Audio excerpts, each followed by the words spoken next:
Hi everyone, welcome to the Touch to Click channel.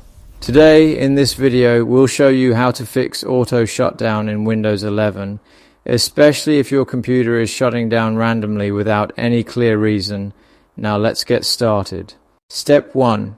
Click on the search button at the bottom left corner of your screen and type View Advanced System Settings.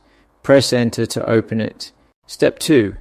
Once the window opens, click on the Advanced tab, then click on Settings under the Startup and Recovery section. Step 3. Here you'll see an option called Automatically Restart. Make sure you uncheck this box. Step 4. Click on OK, then click OK again to save the changes. Step 5. Click on the Start button, type Control Panel in the search box, and press Enter.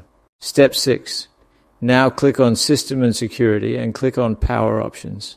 Then select Choose what the power buttons do. Step 7. Under this section, look for Turn on Fast Startup. If it's checked, uncheck the box. If the option is grayed out, click on Change Settings that are currently unavailable, then uncheck Fast Startup. Step 8. Click Save Changes. Step 9. If the issue still continues after restarting, try the next step. Go to Power Options on the top.